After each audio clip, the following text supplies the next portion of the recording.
we're joined by a very special guest of our old friend Thomas, who apparently knows a lot about Mass Effect, and Tim doesn't want to deal with it. I'm sorry. I'm here, and I'm already sorry. Sorry. Oh, it's okay. What I'm going to inflict. Well, welcome to me every episode of this show. Now, this one's going to be a little different in that I've actually beaten Mass Effect 1 and 2, but unlike every other game that I've played by... what company makes these? BioWare? BioWare. Unlike the other BioWare games I've played, I only beat these ones once. Unlike Dragon Age 2 that I beat literally 15 times or more. Because those ones were fun and I enjoyed them. I mean, the thing about Dragon Age 2 is Dragon Age 2 has Varric. Yeah, And exactly. I mean, I'm going to be honest, like Varric really, really makes Dragon Age replayable for me. Yeah, like the best character we have in Mass Effect is that one dude from the second game who's kind of like a funny doctor. I don't even remember. Mordin Solus, I think? Yep. Yes, Mordin Solus. Mordin is amazing. Yeah, okay, cool. Yes. So I know very little about these, enough to like kind of know, but not. I haven't played them in like years, so it's my memory on them is just solid enough to remember some things, and just old enough to forget a lot of things and make up new things in my head on accident. Wow. Yeah. Okay. My Mass Effect last played was January 24th, 2013. Oh God, oh man, where was I in January 2013? I think snowed in somewhere. Probably. I was a dude at that point. That was 8 years ago. Jesus. 8 years. You don't know what Yeah, what made me need feel to old hang out today more. was realizing that Pokemon Ruby and Sapphire came out 18 years ago. Yeah, that sounds right. Okay, Oh, so God. my first question before we jump into this is something that I feel like is like a thing that matters before the story, but I never really understood. What is the Mass Effect? Space magic. Okay, I got the serious answer and the silly answer. The silly answer is it is a plot device that does whatever it wants, whatever the plot wants at any time. However, the in-universe explanation is it is a energy field that allows something to have apparently zero mass, and as such, it's really easy to just send stuff rapid and fast and stuff like that. Like, basically, no force is required to propel something. And so it's a plot device to say, yes, they use the Mass Effect field, and then their ship can go super fast because they don't need huge, giant engines to do that. Yeah, but I feel like then they just start being like, oh yeah, we use the Mass Effect field, and so we were able to heal that person. And you're like, Yes. No, they do that too. But Yes, they do that. That's it. It does whatever the plot wants. They just excuse it by saying that they made something have apparently zero mass, and that cleared the plot hole. Also, if they use the Mass Effect too much to heal your parents, you'll get psychic powers. Yes, that is another thing. Is that like the Mass Effect exposure to Mass Effect fields prenatally causes people to become telekinetic, because apparently Mass Effect things. Wait, and yet it's allowed to. There's no like it hasn't been banned or anything. Is there like pregnancy warnings on the Mass Effect? Okay, so that is actually a plot point. God damn it! I hate this fucking whole show. I love that we are this early into it, and that's your response. Started the plot. Like this is what I hate is I would like say a dumb thing and it's like, oh, that actually matters because of this. Whoops. And I'm just like, I don't want it to matter. So to make a long story short, there were clandestine experiments which figured out what it's called Element Zero. It's basically the item that gives off Mass Effect fields. And yeah, you run a positive charge over it, it makes things heavier. You run a negative charge over it, it makes things lighter. That's as much as there is to it. Exactly. Yeah. And what happens is they released EZO in the areas of colonies and experimented on like, well, what happens to the people? And all the kids got telekinetic powers, but it was actually really horrifying for them and like much more body horror-y than X-Men. And so those kids all got like put in a special program and had to have Xavier's house, yeah. stuff stuck in their head. like mechanical stuff to keep them from blowing their own bodies apart with telekinetic stuff. And then they made them all wear gloves, and wait, that's the wrong franchise. Yeah, that's Babylon 5. But yes, the core is mother, the core is father. And so, yeah, that's what happens when you get it prenatally. It also probably has a cancer risk, but I don't remember in the lore. Yeah, basically a cancer risk, which is what makes the people go out and seek treatment, which exposes them to even more of the Mass Effect fields. Yep, that is yeah. So, Tim, should we start with Mass Effect 1 or should we start with the prequel novel? Let's give a very brief summary of the prequel novel, which I haven't actually read, but I'm guessing it's just the First Contact War. No, it's actually in between the First Contact War, and it tells you what the First Contact War is. Basically, humans are exploring our solar system. They look at Pluto's moon, Charon, and they're like, hey, Charon looks kind of funny. I wonder if we poke it with a stick. And they do. And it turns out Charon's not a moon. It's a big old piece of space technology that projects a Mass Effect field. And they just turned on the on switch, which is a crime because this thing can yeet stuff across the galaxy. To make a long, to put it simply, it throws stuff across the galaxy, and something like that could be a weapon really easily. So aliens are like, "Hey, stop that," and they go to war. Well, it's a mass relay. The mass relays are all tied into a network. I don't think you can actually just point them anywhere for the most part. Yeah, so but the last time people just went around opening up mass relays willy-nilly, they accidentally unleashed a swarm of bug monsters that they had to uplift an entire civilization in order to fight them, and then they ended up fighting that civilization they uplifted, which was its whole other problem. I don't know if you're talking they about had to this go game find or about Destiny, because that happened in Destiny too. I mean, Why are saying the only aliens anyone knows how to make are bug aliens? I blame what's his name? I was H.R. about to say Geiger? Arthur. No, earlier than him. I was about to say Arthur C. Clarke, but it's not him. Who's the guy who wrote Starship Heinlein. Troopers? Heinlein. I blame Heinlein for that because he's the guy who was like, yeah, we're going to have a bunch of aliens called the Bugs. And then Orson Scott Card said, that sounds like a good idea. I'll do that for Ender's Game. And then just everybody started doing it. Calling you out, Heinlein. Anyways, they needed space orcs, and so they went and got a bunch of orcs on this one planet, gave them faster than light technology and laser guns, and said, "Hey, go fight the bugs." The orcs said, "That's great. We're also going to take over the galaxy." Is that the dude without nuts? Yep. What are they called? Klingons? Krogan. And they have nuts. They have 4 of them. They just don't work. Yes. That is actually what happens. Is Krogan like spawn in the thousands, and so the Solarians used a biological weapon to cause basically every 999 of every 1,000 births to be stillborn, which is really traumatic for the people. And so the Krogans just kind of like their civilization collapses. Yeah. They kind of gave up.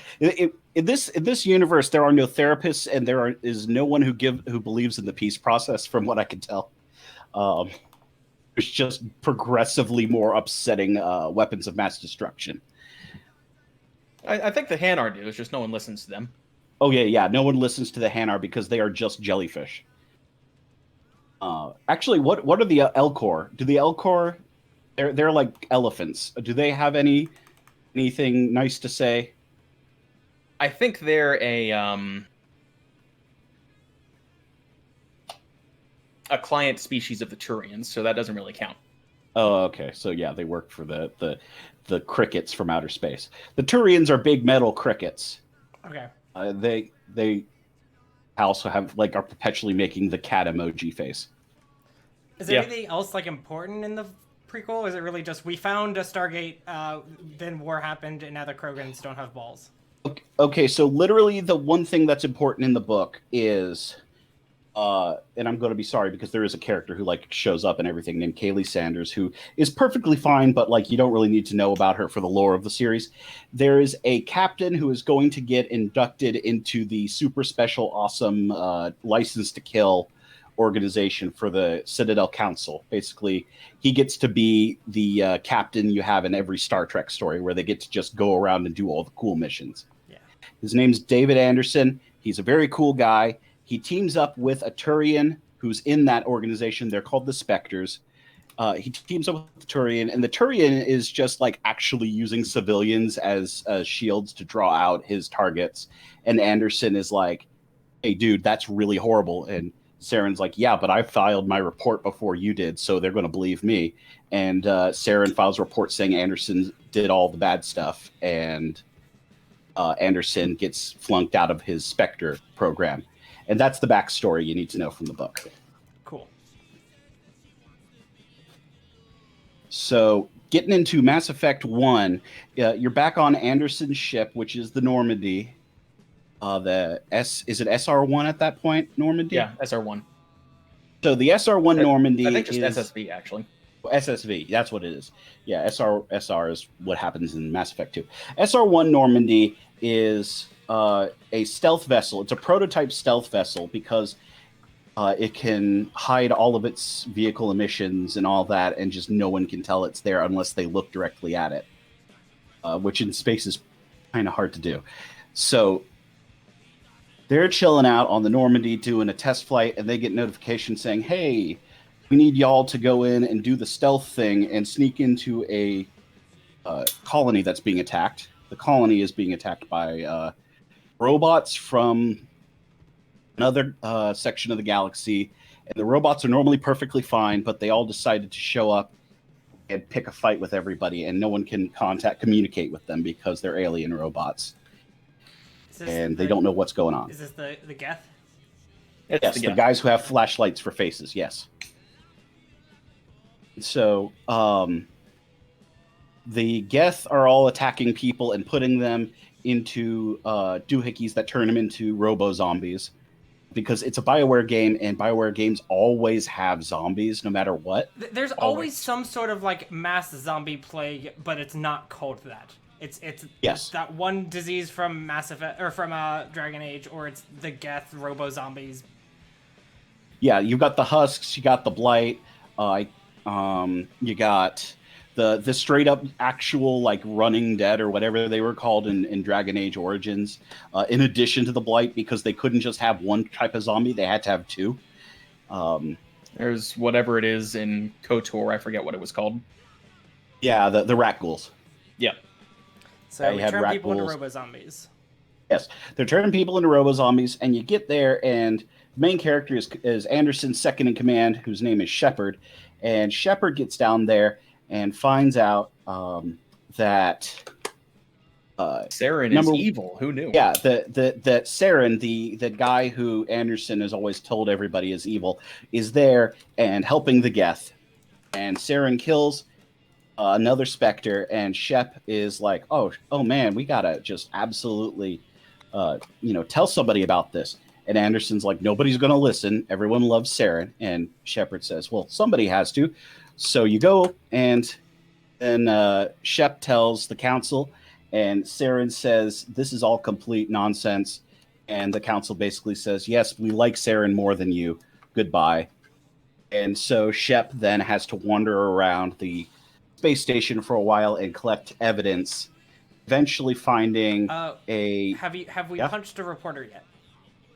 No, that's Mass Effect 2, I want to say. Damn it.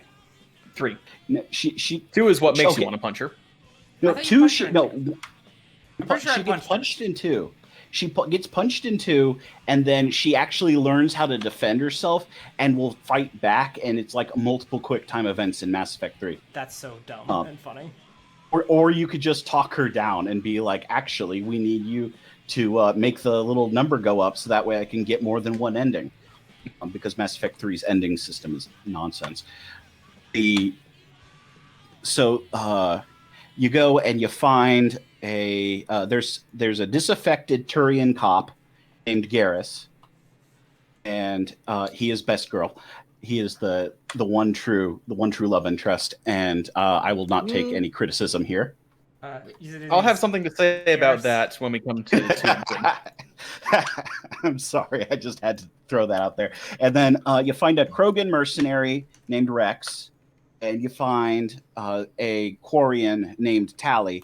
And the actual thing is, Tally has the actual evidence of just straight up Saren talking about his plan, and he basically just says, "Hello, I am Saren, and this is my evil plan."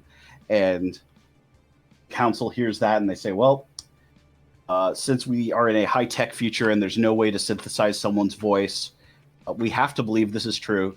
So, Shep, you get to be the special Spectre, the first human Spectre. Go on out and catch Saren and bring him on back and make him face trial."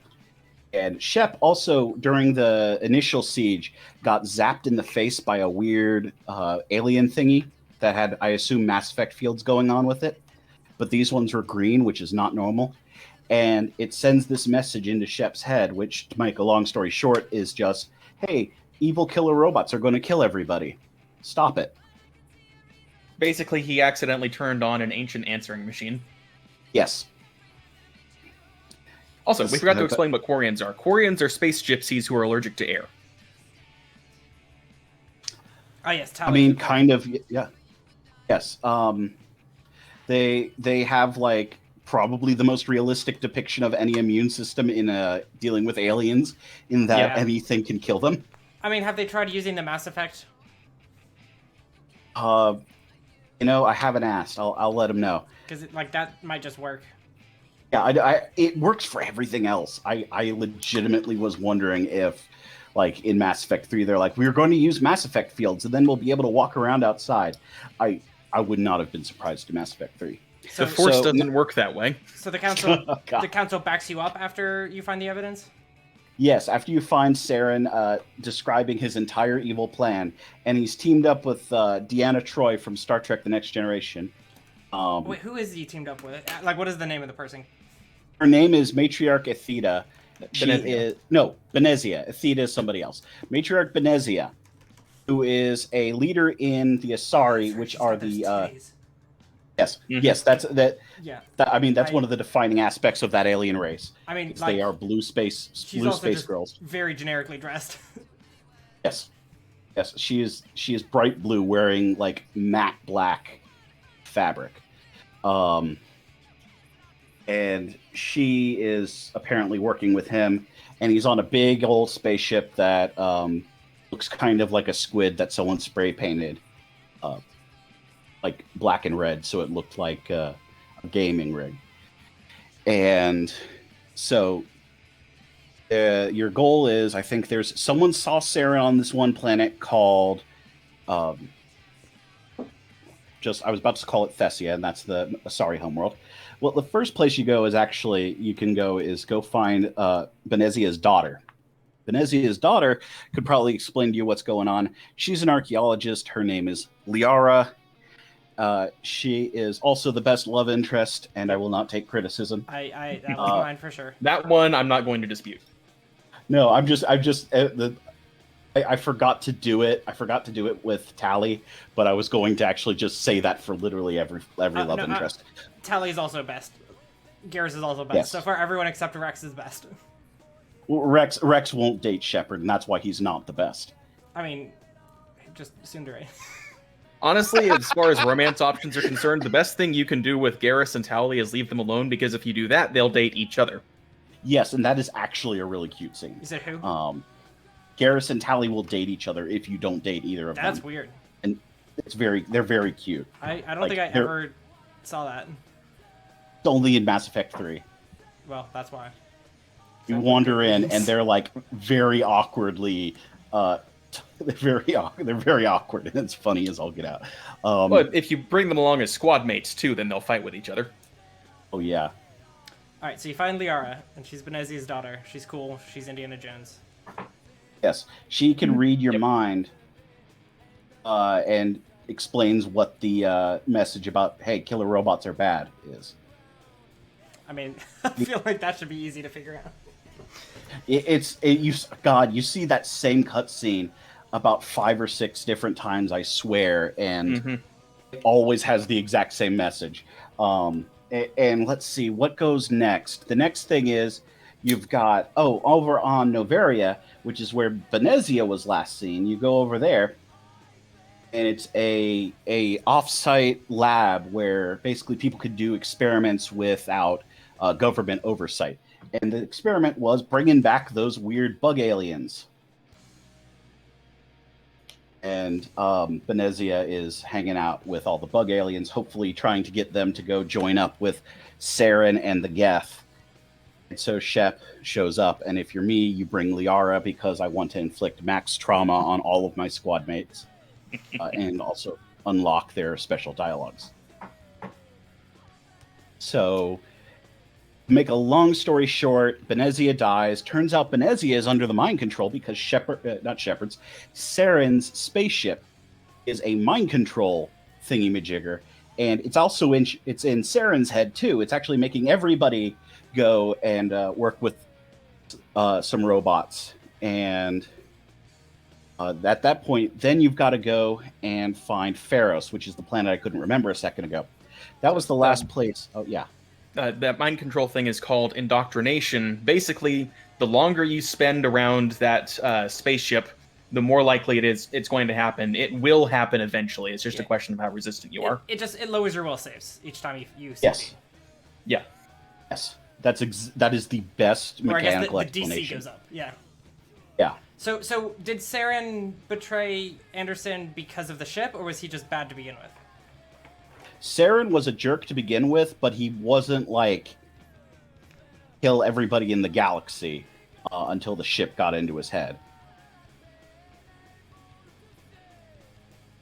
When you go to Pharos, it turns out there's a big old giant plant there that also mind controls people in a different way. Just like with how zombies, there are a couple different kinds of zombies. There's also, on this place, a different kind of zombie. In addition to the robot zombies, there are the Thorian creepers, which are people the plant is controlling. Because the plant can do that.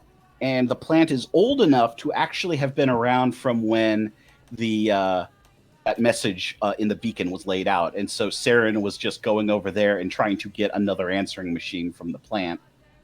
You go in there and you kill the evil plant monster, which may or may not have been some sort of like Cthulhu type critter. Well, it wasn't that he needed the answering machine thing. He needed to understand the language that was spoken on the answering machine, which the plant could give him. Yeah. Yes, the plant knew the language, and that's what it was. The plant has a cipher for it, and the plant gives him that. Now, at this point, Shep gets a message saying, hey, we found where Saren's base is, and it's very easy for us to get into for some reason. Nothing bad going to happen here.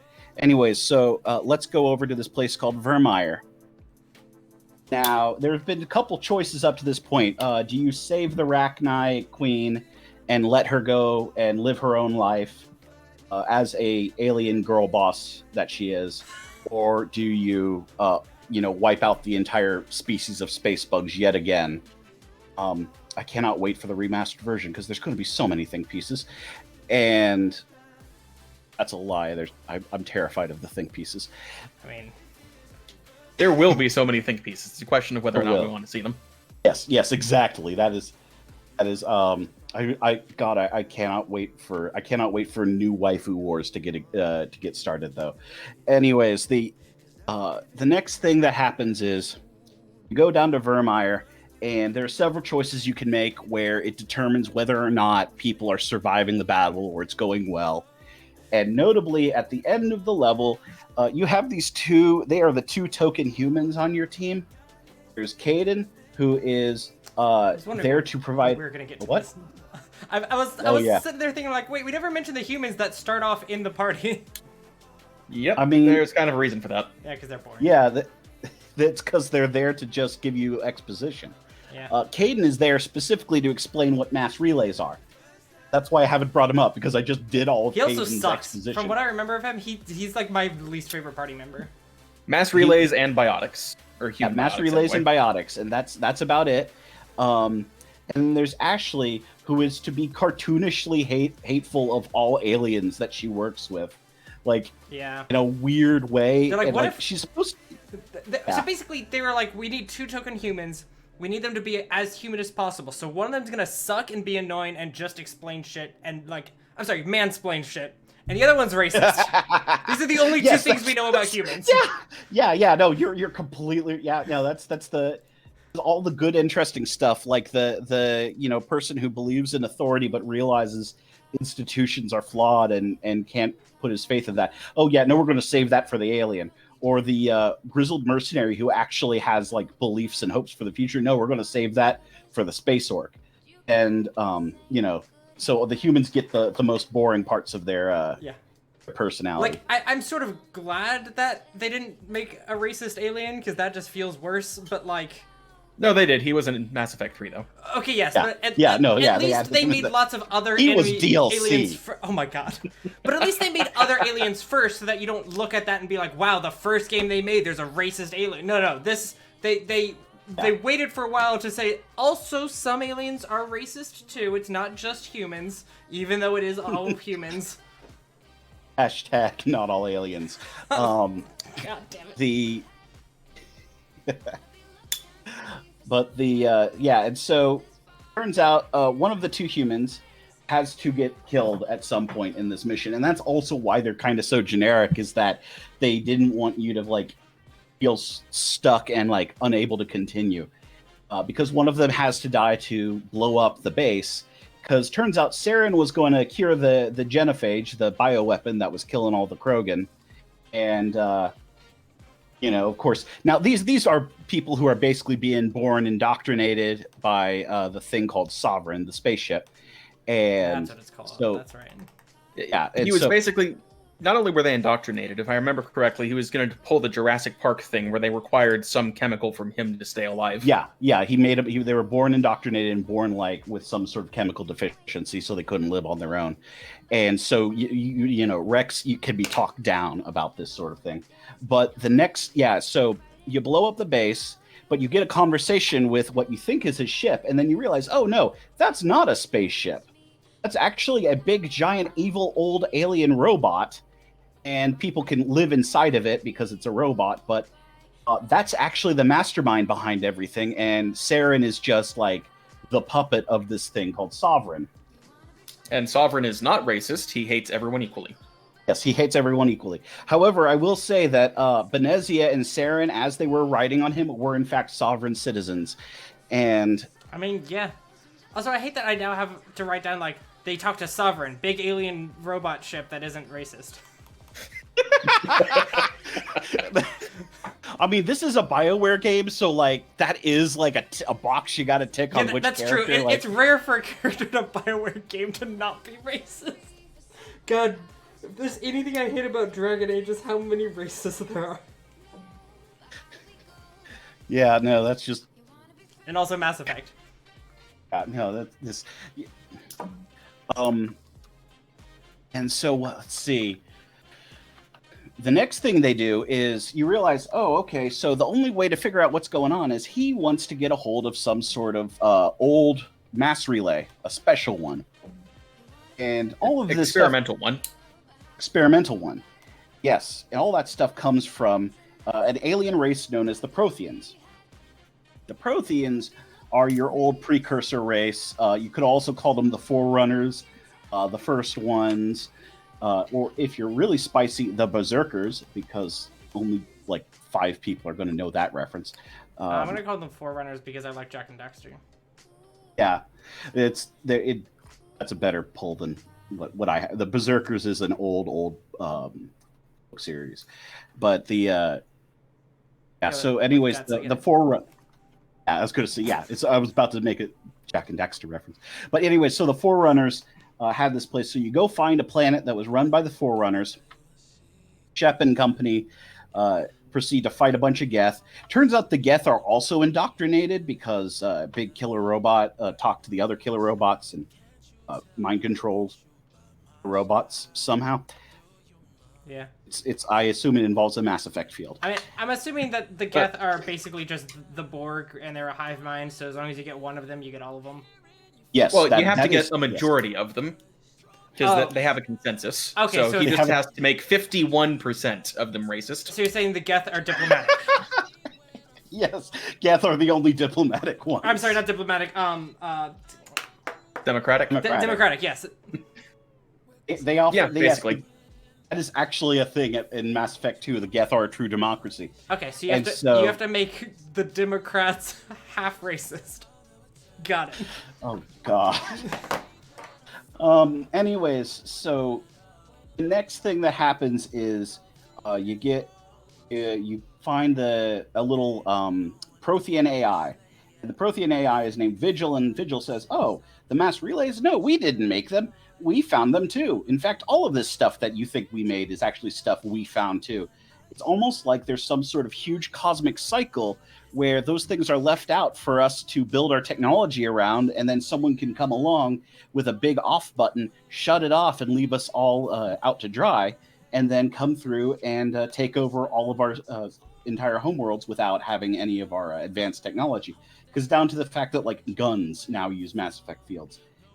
So that's basically, someone created the Mass Effect idea, put it all over the universe, everyone builds their stuff off of it, and then they come by, turn it all off, and then kill them. Basically, yes, yeah. It's not that the Protheans made nothing. The Protheans made a prototype mass relay, which is something humans, I don't think, ever figured out. Fine, nothing that matters. Yeah. You made this one thing that you're looking for. You made the MacGuffin. And so what happens is those critters are called the Reapers, and Sovereign is the vanguard of the Reapers. And also kind of one of the smaller ones. So the Reapers are the ones who made the stuff? Yes, the Reapers made all the stuff. And what it is they come through and like use people as like a resource. You get to get that in Mass Effect 2, but to make a long story short, you use the experimental relay to go to the Citadel Council. Yeah. Sorry, I was writing that the Reapers are the 5 runners because they're more than the 4 runners. But then I realized they came first, so they're the 3 runners. Yes, the 3 runners. Can't wait till we get to talk to you about the 2 runners in Mass Effect 3. Oh my god, are you kidding me? God. The Innosanon don't matter. I'm not talking about the Innosanon. I'm talking about the Leviathans. Oh god. Yeah, no, well, okay. I thought the Innosanon were like the 2 runners, which would have made the Leviathans the 1 runners. No, the Innosanon were the ones before the Protheans. We're getting way off into the weeds here. I hate this. I hate this all. So, to make a even longer story short, you take it. It turns out that the Citadel Council is all in this one big location, which is in fact the big off switch. That whole space station is a big old the main space station. What broadcast. Is it called? The Citadel. The Citadel. Yeah. So basically, the mass relay network is laid out so all roads lead to Rome. So anyone who gets into the mass relay network will eventually find the Citadel, which is optimally positioned to be the seat of galactic government. I never understood the all roads lead to Rome kind of thing, considering we live in a city where there is one big road that just circles the city. Well, in Europe, back when that... No, I know, but I'm just like, just build a circle. Like, it doesn't have to work like that. I don't think all roads lead to the Citadel. It's space. So anyways, what about Citadel that matters? So the Citadel has the off switch to turn off all Mass Effect stuff, and therefore would cripple the entire galaxy if the Reaper were to get to it. So you go and you fight and you fight and you fight, and eventually you find Saren. And Saren, if you have a high enough charm or intimidate skill, can actually be talked down, and you won't have to have a normal boss fight with him. He dies, and then he dies even if you talk him down. Yeah, no, he is being like mind controlled. It's Wrath of Khan, where like the guy shoots himself so he doesn't assassinate Kirk. Oh yeah, that movie everyone's seen and knows by heart. Continue. Next season, Star Trek. I was gonna say I'm gonna have to show you Wrath of Khan. Then what happens is Sovereign takes over his body, so you do have a final boss, but you're fighting a weird like bouncy robot version of Saren. And I say bouncy because he does bounce off of the walls cartoonishly. And so, Well, I wouldn't say bounce so much. He jumps and then he sticks there, and then he jumps somewhere else. Yeah, and then he jumps somewhere else. He looks like, in my head, just the way it was because he had like a red cast to him. He looked like Tigger to me whenever I saw it. He always looked like he was bouncing Tigger style. And so the day is saved. Humanity gets a new seat in the politics. And then Mass Effect 2 happens and Shepard dies. The end. Yeah, Mass Effect 2, it opens up and then Shepard's ship gets shot. And Shepard saves everybody except for a couple NPCs who couldn't get the voice actors to come back for.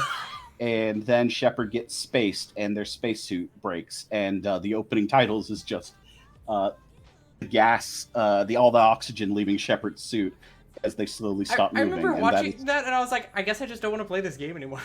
Like, I know that I'm gonna live and stuff, but I just I guess I'm done, huh? Yeah, so that's how the game starts, and then after that, it's a combination of Ocean's 11 and a dating simulator. Yes, and then they can rebuild Shepard. Tim, it's a dating simulator. Stronger, it's a better, BioWare faster. Game. Yeah. No, I mean more than usual. So it's Ocean's 11 in that you have to build your crew for this one big, massive heist at the very end, but also you have to go on a bunch of loyalty missions with them to unlock their special outfit. Yeah. Yes, and the best, though, I will say I like the idea they have behind the special outfits in that it's not that it's like an alternate skin. It is they now have a set color scheme and they all have matching color schemes. And so you've now got a team that is all in coordinated uniforms, which actually kind of I think is a really cool idea. However, the thing about Mass Effect 2, which is probably my favorite of the Mass Effect games, that broke me in my brain is when someone brought up the fact that Shepard dies and comes back and has a assembled team of 12 disciples. And after they said that, I basically cursed a lot and had to go sit down for a while. Because they were not wrong. I think for me, the most impressive part about the concept of getting them all in the same uniform is the concept of getting Jack to wear a uniform, or clothes in general, really. I mean, what it is you change the camo print on Jack's pants. And then just tattoo her torso black.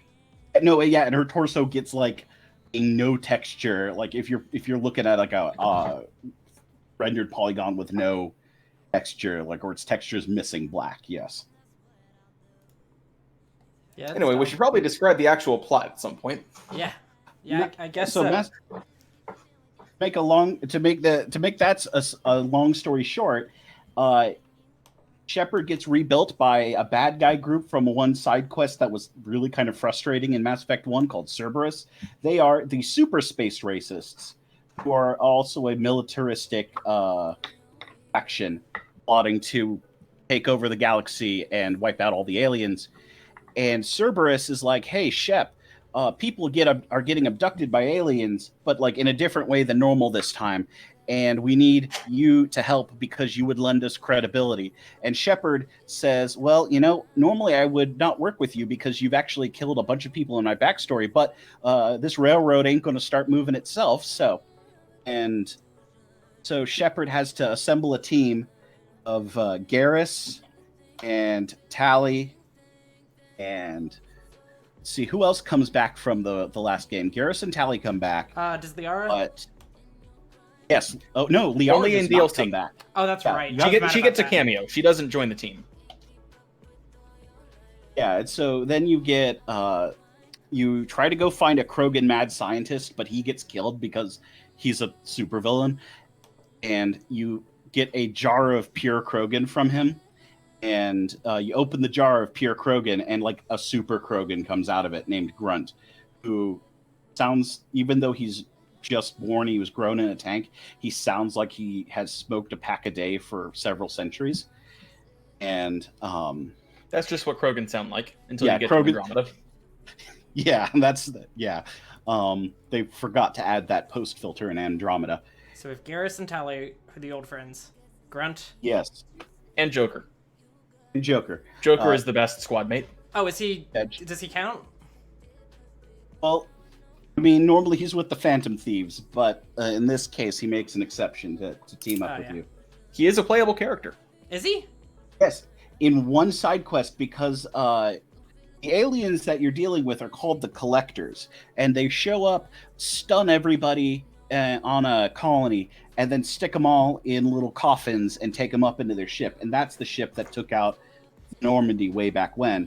So now you're on the new and improved Normandy, and there's one point where the ship gets attacked by Collectors, and you play as Joker in that sequence where you do a walking simulator. Which is a very strange thing to make Joker do.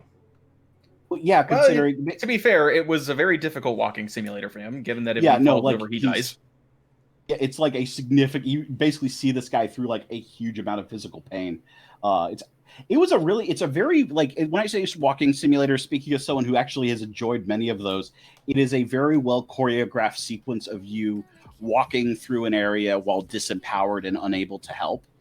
And so it's, instead of being like, the shooty bang bang, it's kind of like walking through a little tableau of horrors, which is a really, it was nice. And it was only used for like 10 minutes in the game, which didn't overstay its welcome for me. You got, in Mass Effect 2, you also got Kasumi, who is straight up a ninja thief who can turn invisible. And you've got... I don't remember her even a little.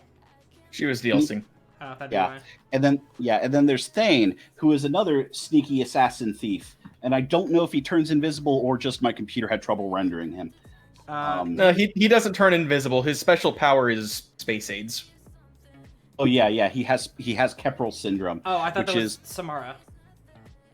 No, that's actually Morinth, who, if Morinth...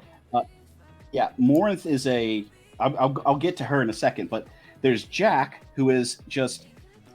if 11 was really pissed off and cursed a lot more. And there's Miranda Lawson, which is what if... I just drew a butt Sarah... for her. That's literally all that about her character that mattered. I hate Nerf her. butt, please. Nerf butt, please. She is what if Sarah from Chuck was in space. I'm sorry for referencing like a show that's from way back when, but yeah. And then there's Legion, who helps you out. He is the only Geth that can speak English, and he's a Shepherd fanboy. Yes, he is a Shepherd fanboy. He has a piece of your gear, and he wears it. Wait, really? He cosplays you. Yes, He cosplays you.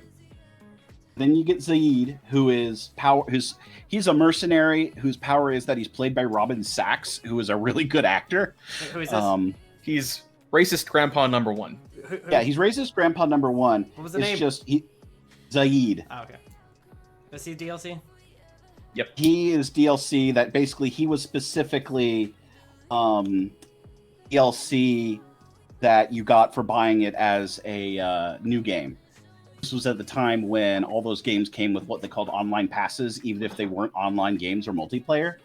And so they would take off content, like how in Arkham City you couldn't play as Catwoman, who had story-specific chapters that were important to explaining the plot unless you bought it new. And so you've got... Let's see, what else we got? I did Zaid, you got Tally. So here's Samara. Samara is she's a Jedi.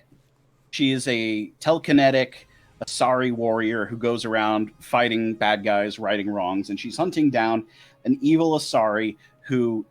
They make a huge number of Dracula references in this side quest. Morinth is the name of the Asari. It's actually one of Samara's daughters. There are specifically types of Asari that if they mind meld with people, it kills them. And in the case of the Ardak Yakshi, they actually get way more powerful the more people they kill. And so Morinth just is straight up like Jack the Rippering people. And she specifically likes doing it to people who are good artists because she thinks it makes her more powerful. Yeah, I wrote her as the best game over waifu. I am proud to say I got that game over because it's the funniest game over of any game. It's the best. That is one of the best game overs in that game. Is just straight You're just like, yeah, I'm gonna bang a hot alien chick. Why does it say game over? Yeah, because she just kills you and that's it. You help Samara, and she joins your team. Then there's Morden, who is a cute, quirky little alien doctor who committed a whole bunch of war crimes in his past. And part of his little storyline is him realizing war crime's bad, and that mostly gets followed up on in Mass Effect 3. And you get Jacob. And then, okay, so next thing is Liara could come back in the... okay, actually, so to explain Jacob, he is the token human of this game. And his story is mostly his dad went full apocalypse now on another planet. And you find out, and he's just very unhappy with his dad, and he's grumpy, and he says, "Oh, we're gonna bring you to justice," and that's it for Jacob. Yeah, and we did the thing again and then you get Jacob, but also he's the first squad mate you get. Yes. Yeah. Also, Yeah, I like that he's is. a token human, but Jack is also human. Jack is human, but actually has personality. Yeah, and Miranda is human, but she's basically just boobs. an ass. But does not have personality. Yeah. But has personality. Yes. Like, isn't so- she just like engineered to have the perfect ass or whatever? Like some Yes, dumb shit. she's Literally, engineered. yes. She was engineered to be perfect. There's actually a book that has recently come out discussing video game butts, and it's called "Things I Learned from Mario's Butt." And there is a section that does discuss Miranda having a genetically enginered butt. Which I'm is not kidding. That's the a real... dumbest thing I've ever heard. I Her hate butt the is so concept. good, it literally has its own chapter in a textbook. I hate Miranda. Miranda was she also likes to talk about how much better she is than everybody else. Like, Yeah. that is one of the biggest problems. Like, I would totally be fine with a character who is engineered to be perfect and has like a crisis of identity about it. Like, that's actually really interesting to me. In But her mind, she was she- engineered to be the perfect bitch. Yeah, and she buys into it. That's the thing. That's what makes her so frustrating. Is Yeah. that, like, she buys into her own hype, and that's one of the problems a lot of people have with Miranda. And It's the almost camera is she's like, the Yeah. the chief operative for a human supremacist group. yeah, she also works for the space Nazis. Not only does the camera not treat her well, I'm looking at like her Wikipedia page, and like even the comics, the camera treats her horribly. Oh yeah, no, she is like, and here's the thing: the actress who plays her, Yvonne Strahovski, is actually really good. Like, she's done so much good sci-fi and everything. It's just like she kind of had bad material, and so I just, I make the comparison with Chuck because Chuck, like, again, has Yvonne Strahovski playing a good, she's doing her best, but the show is kind of like the camera gets very creepy with her sometimes, and I'm just like, what did I just watch? So everybody has their own little side quests that you do. We basically cleared it. Thane needs to reconnect with his son. Morden needs to realize about war crimes. Grunt needs to get legal citizenship among the Krogans. Jack needs to realize, yes, other people have bad troubles in life, and then she blows up the lab that made her. And Miranda has a sister who is also a clone, and so you save her. Zaid, and Tally has to deal with her dad being a traitor. And yeah, so Jacob, like I said, his dad goes bad. Yeah, the main thing I remember with Tally is her changing her last name because their last names are like what ship they're on, and so it was a big deal that she changed her name to like Von Normandy. Mm-hmm. Yes, and so you find out, of course, that people have been trying to figure out what's up with the Reapers, dissect stuff from them, and of course that's been indoctrinating everybody, of course. And these collectors are running around grabbing humans, and they have a big old base at the center of the galaxy. And you eventually figure out that you can go there. You just need an IFF to let you through. And getting the IFF is in fact actually a huge trap, because the Reapers are the ones doing this? No, this is the Normandy. No. Normandy wants to go find. Who are you trying to go find? You're trying to go find the collectors because they got all their humans in storage. Wait, who were the collectors? I don't remember them. Those were the guys abducting humans. Oh, that's right. The yes. plot doesn't matter in this Yeah. game, really. It's just about like Yes. the characters. Yeah, really, the it's about reason the we've characters. talked so much about the characters is because I think there are only 3 or 4 story missions in the entire game. Yeah, like Yeah, you said, yeah, this it's is like mostly... it's the Ocean's 11 where you gather a crew to do a final mission. So like up until the final mission, none of it matters. It's just gathering your crew and learning about them. Yes. And then what happens is getting the IFF is a big old trap, and the collectors grab your entire crew, except for the shuttle pilot and Joker. Because Joker is able to vent all the airlocks and kill all the collectors that are still on the Normandy waiting for you to come back. And the end result is you have to go save your crew, and you got to do it immediately, otherwise they all die. Then you got to do this huge, long, protracted siege of the collector base, where the choices you make of like who goes where actually matter on who lives and who dies. Yeah. If that is, yeah, that was dumb. It I makes sense like- to a degree. Okay, like, no, for example, if you send Tally to head up a mission where, she's going to be in the middle of a firefight, and this is the one person on the entire crew who, if she gets a single scratch in her suit, she dies, she's not very likely to survive that. Yeah, it's exactly. That's why I think it's dumb, because why am I even doing this instead of the characters just being like, I'll do the thing I'm good at. And you're like, yeah, go do that. you need an engineer to do this. Grunt, it's on you. Yeah, exactly. Like, I shouldn't be allowed to have that choice. When I got to this mission, I literally just went to Wikipedia and looked up the mission so that I would make sure no one died, because I was just like, this is dumb. Okay. Counterpoint. Have you seen what happens when everyone dies? No, because I don't like that. Okay, so when everybody dies, is the thing is what you find out in the mission. Number one is that the collectors are liquefying people and turning them into a big Reaper. They're trying to build a Reaper, except instead of looking like the cool squid, it looks like a giant Skeletor, and so you have to shoot the Skeletor. Specifically the eyes. Yes, Shooting you the shoot eyes are how Skeletor. you kill it. Yes, you shoot it in the glowy bit, and then the thing is that is so cool though. If everybody dies, Shepard can't get out. Okay, and Shepard dies on the base, and Joker is the sole survivor. And he is the guy giving the final debrief, and is just like, I hate everything about this. And then the game straight up says, we will not import this to Mass Effect. Oh, okay. 3. I was about to ask, how does that work for Mass Effect 3? And I kind of am mad that you can't just have Mass Effect 3 starring Joker, the man who can't fall over without dying. Yeah, I was really hoping that they just did that. That would be the funniest thing that they could do. God, I wish. That would have BioWare does not have the courage to give us Joker the game. You've got to go get Persona 5 for that. Yeah. And I already made that joke. Sorry. I just thought of something stupid. You want to guess what the collectors actually are? Robots. Oh yeah. They're zombie Protheans. Yeah, they got the robot zombie treatment that humans were getting in Mass Effect 1 and turned into the collectors. So are they the husk versions of Protheans? Yes, they are Prothean husks. But I thought husks can't think or do stuff. Husks can't, because humans are weird like that. Oh, okay, so it's only zombies when humans are evolved.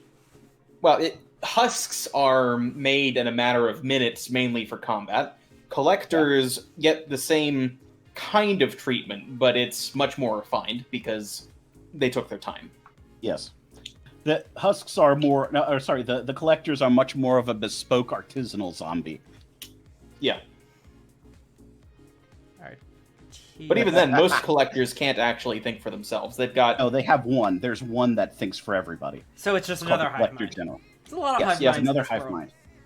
Yes, and that hive mind is actually, in fact, just a puppet of a Reaper named Harbinger. And so he is, like, using that one collector to issue all the commands to the rest of the collectors. It's like his remote. He goes and boops the collector if he wants them to increase the volume and, that sort of thing. So I hope you guys appreciate that when I first wrote Garrus down back in Mass Effect 1, I called him Lizard Vegeta because he has a fucking scouter. Okay, Lizard Vegeta is now what I'm going to only call him. It better be. I want you to talk to someone about it one day and just be like, oh yeah, you get Lizard Vegeta again. They're like, who? Okay, but I am going to do this now. I am going to refer to him as or actually I'll refer to him as Vegeta waifu or something like that. It should be Vegetasaurus Rex. Vegetasaurus Rex.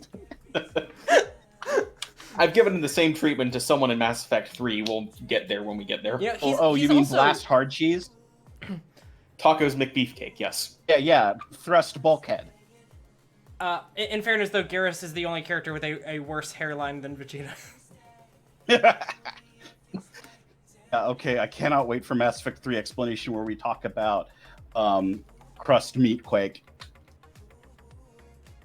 Okay, so then you fight the boss and then that's it. Yeah, you fight the boss and you win. You fight the boss, you win. The base blows up behind you. You have to get out. That's it. Yeah, and then Liara fights an information broker, kills him, takes his spot. That's one DLC, and then there's another DLC which involves someone trying to use Rain Man to control Geth. It goes bad, and then there's another DLC which is an extended. Hey, Shepard's Reapers are coming, and Shepard blows up a mass relay, which ends up blowing up an entire planet that's populated to stop the Reapers from taking over. And so Shepard has to go turn himself in and go under arrest. And that's where Mass Effect 3 starts, is when Shepard's under house arrest back on Earth. Wait, what? Wait, hold on. You blow up an entire planet and you get put on house arrest? Yes. Wow. See, this is what I hate about space is they start inflating numbers. So it's like, oh, I killed a guy. Well, I mean, that's bad, but like you didn't blow up a planet. So like, whatever, 3 years. Yeah, no, it's to be fair, there is like a plot point where they kind of wave their hands vaguely at the bad guys have stopped you from warning people that you're going to blow up the relay. It's still very like, okay, that's a lot to have happen. Yeah. But that DLC, literally that section of the DLC is timed and like you have to do it in 30 minutes or less, or the Reapers get their free pizza. And yeah, or the Reapers are legally allowed to win. Yes, and okay. that is really yeah. the reason Shepard only gets house arrest is because he's a Spectre and he has that license to kill, and they never really defined whether or not that's a person or a planet. So yeah, basically, cops don't have that issue. Anyways, you said there was 3 DLC? Yeah, there was like I said, there was. I have Liara does hot girl shit. Shep Death Stars a planet. And the other one is someone tries to use Rain Man to control the Geth. It's a very kind of like weird thing. Like when I say it like that, like I just explained a whole lot. It is interesting up until you find out what the reveal is, because up to that point you're like, there's an AI that's gone rogue and it's like controlling all of these Geth, and you got to stop it. And you keep hearing this like distorted scream, and what it is you're hearing the guy saying, "Make it stop," and it's like just been bass boosted to hell and back. But so once you get to the end, you have to shoot but with the B emoji. Yes, he's saying "Make it stop." Make it stop. But the end result is, if I remember correctly, you have to do a boss fight where you shoot glowy things.